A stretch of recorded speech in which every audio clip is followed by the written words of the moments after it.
Empreenda Assim, o podcast sobre empreendedorismo e negócios da Associação Comercial e Empresarial de Maringá.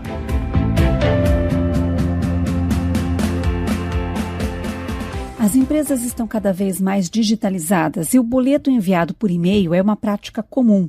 Mas apesar da familiaridade com o digital, muitas empresas ainda são vítimas do golpe do boleto falso.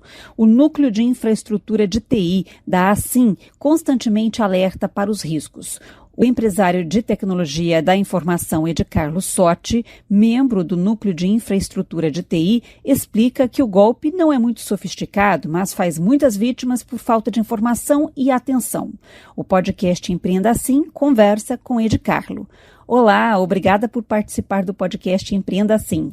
Olá, Luciana, e a todos os ouvintes. Obrigado por me convidar. É uma honra estar aqui. E é gostoso compartilhar um pouco, de informações, conhecimento em relação, principalmente, à segurança na área de e-mails em relação a golpe. Como é o golpe do falso boleto? De que forma o golpista age? Então, como é que está acontecendo hoje com esses golpes, O pessoal acaba usando muito um termo muito conhecido nesse mundo de TI, chamado phishing, e-mail phishing. Então, o termo chamado phishing é utilizado, esse é antigo, para capturar a atenção do usuário. Então, eu mando um e-mail a você dizendo que é de uma empresa, mas na verdade não é. Eu vou estar camuflando a tua imaginação. E aí você interage naquele e-mail. Interagindo naquele e-mail, você vai passar certas informações. Quer um exemplo disso? Então, imagina só, você está recebendo um e-mail da própria CBN e ali você vai estar com informações dizendo que a senha do seu e-mail vai expirar em 3 dias. Você vai clicar naquele formulário, naquele link, vai cair no formulário CBN Maringá, CBN Brasil e tal, e vai pedir o usuário e senha atual, e você vai digitar uma senha nova e uma confirmação. Com isso, quando você dá um gravar, vai para um banco de dados do criminoso, e o criminoso vai ter acesso futuramente na sua conta. E através de uma conexão conhecida como IMAP, qualquer aplicativo que se conecta com o IMAP na sua conta, ele consegue baixar, manipular e devolver e-mails ali dentro, sem precisar de enviar e receber. Então, olha que interessante. Uma vez que eu tenho acesso à sua caixa postal, por um e-mail simples que eu mandei para você e pesquei a sua atenção, eu vou conseguir ter acesso à sua caixa postal. Eu vou conseguir achar um e-mail lá na pastinha contas a pagar e receber. Eu vou conseguir baixar aquele e-mail, abrir ele, extrair o anexo, gerar um novo anexo, um novo boleto com o mesmo valor, com a mesma data de vencimento, acoplar novamente no e-mail, salvar ele e depositar novamente na caixa postal da pessoa.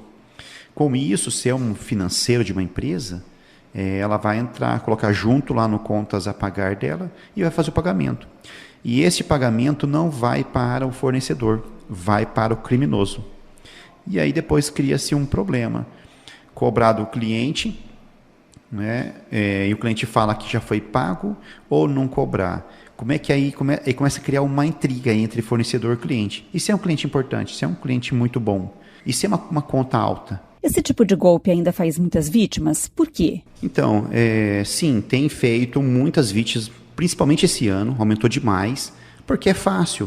Não precisa de ser uma pessoa extremamente técnica para poder fazer esse golpe, aplicar esse golpe. É muito fácil.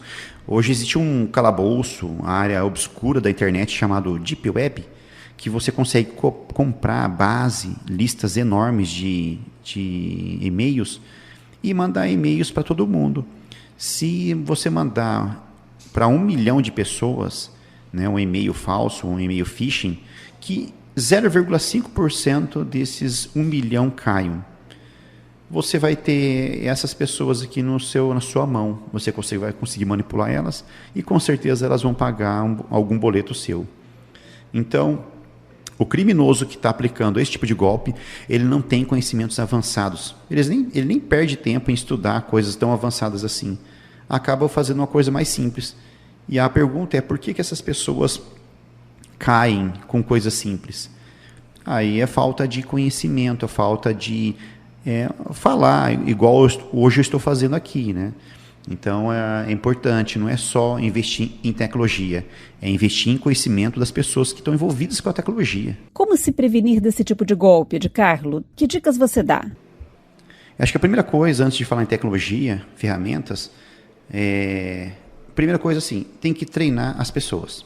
Então, por exemplo, quando você recebe um e-mail, você tem que observar lá no campo from, no campo de, como é que está vindo ali no e-mail, no cabeçalho dele. Entre aspas é o nome da pessoa e fora das aspas, normalmente tem um sinal de menor e o maior e ele tem um e-mail. Ali é o e-mail de origem.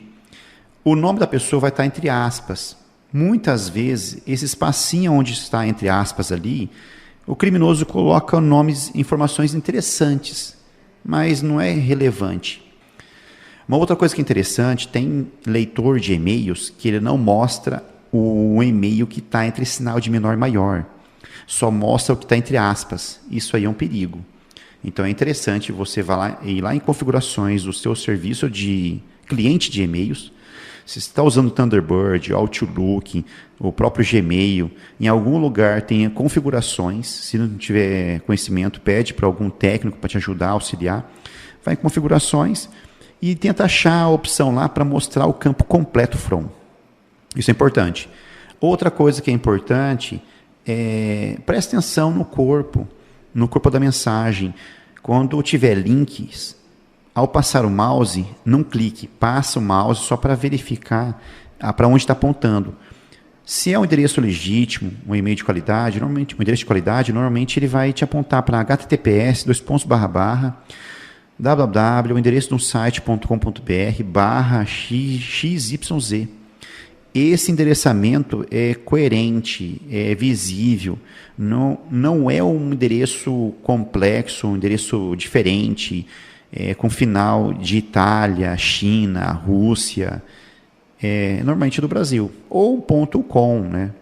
Então tem que prestar bastante atenção nos links que estão envolvidos. Então se você prestar atenção no corpo da mensagem, por que você está recebendo aquela mensagem? Por que você está lendo aquela mensagem? Se ela faz sentido pelo teu setor. Segundo, os links que estão envolvidos, faz sentido ou não? E o campo from, então já é uma grande chance de você entender que aquele e-mail é verdadeiro ou não. Quando a empresa tem um setor de TI, seria interessante o próprio setor de TI alinhar muito bem com todos os colaboradores, principalmente com a área financeira, que envolve custos financeiros, para garantir que não vão fazer uma coisa errada. E ficar atento. Nem todo mundo sabe, nem todo mundo nasce sabendo, mas assim, o que a gente pode aprender? Se a gente conseguir organizar essas informações e passar à frente, compartilhar um pouquinho, uma vez por semana, uma vez por mês, orientar em termos de segurança, excelente.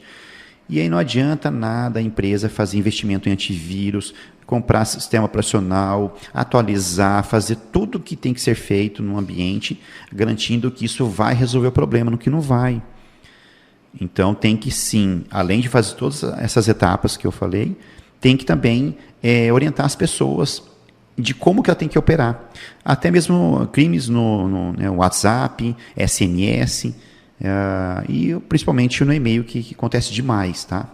Uma outra coisa que é importante é prestar atenção em qual provedor que vai ser hospedado os sites, onde vai estar hospedado os e-mails. Muitas vezes a hospedagem de e-mails ficam unificados junto com a hospedagem de site, em provedores simples.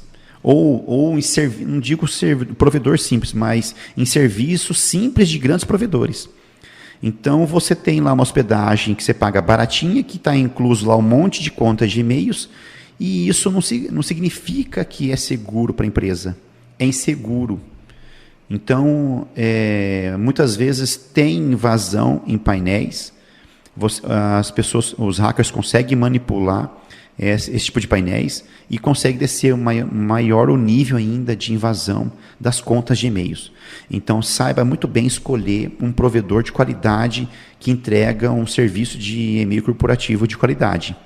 Uma outra sugestão também que eu vejo é importante você fazer um checklist para você saber exatamente o que você tem que fazer de pagamento na semana.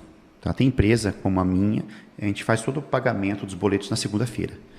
Então, tudo quanto é coisa que a gente tem que pagar da semana, a gente paga na segunda-feira. Então, já resolve já a semana toda. Aí já consegue fazer a conciliação bancária, já faz o lançamento, está tudo certo. Tem empresas que têm muitos volumes, muito faturamento, então não dá. Quando não dá, ok, mas quando dá, faz um checklist, faz uma relaçãozinha, como é que está, que tem que pagar, e vai ticando. Quando é possível também, acaba escolhendo em baixar os boletos direto do portal dos seus fornecedores. Eu pago contas altas aqui na empresa. Então, o que eu faço?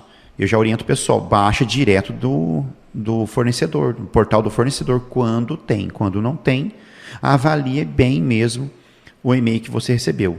A origem, destino, o assunto, o contexto da mensagem ali, valida de fato se aquele e-mail é legítimo. Outra coisa que é muito importante, observa o sacado ali do boleto. Tá? Tem que ter precisão ali que o sacado está certo. Tá? Então, essa é uma outra coisa importante. Isso não significa que seja perfeito. Então, quanto mais informação vocês observarem ali, mais seguro vocês vão ter a opção para pagar o boleto. Uma outra dica que eu dou é avalie como é que está o serviço de e-mails de vocês. Existe um site chamado mail-tester.com. Mail, M-A-I-L-tester, que é um termo em inglês, né? Tester.com. Quando você abrir esse site, ele vai ter um endereço enorme ali. Dá um copiar, vai na tua ferramenta de e-mail e envie um e-mail, qualquer e-mail, com qualquer conteúdo, qualquer texto, e envie um e-mail para esse endereço. E depois você corre no site novamente, alguns segundos depois, e clica no botãozinho validar, validate ou coisa assim. O que acontece? Ele vai validar o e-mail que você mandou para a plataforma mail-tester e ele vai mostrar a pontuação de 0 a 10, como é que está a saúde do serviço de e-mails que vocês estão utilizando. Se está de qualidade, está número 10. Se está abaixo de 10, então tem coisas que têm que ser configuradas pelo provedor. Aí o provedor tinha que saber disso e deixar com qualidade. Tá? E se estiver abaixo de 5, então, tá um caos. Então, tinha que rever a hospedagem de e-mails de vocês. Edcarlo, muito obrigada por participar do podcast Empreenda Assim. Eu que agradeço, Luciana. E tomara que com essas informações que eu passei, ajude com que as pessoas, as empresas, não paguem conta dos outros e não caiam em nenhum golpe. O podcast Empreenda Assim conversou com o empresário de TI Edcarlo Sotti, membro do Núcleo de Infraestrutura de Tecnologia da Informação da Assim. Obrigada, ouvinte e associado, por acompanhar o podcast Empreenda Assim. Até a próxima.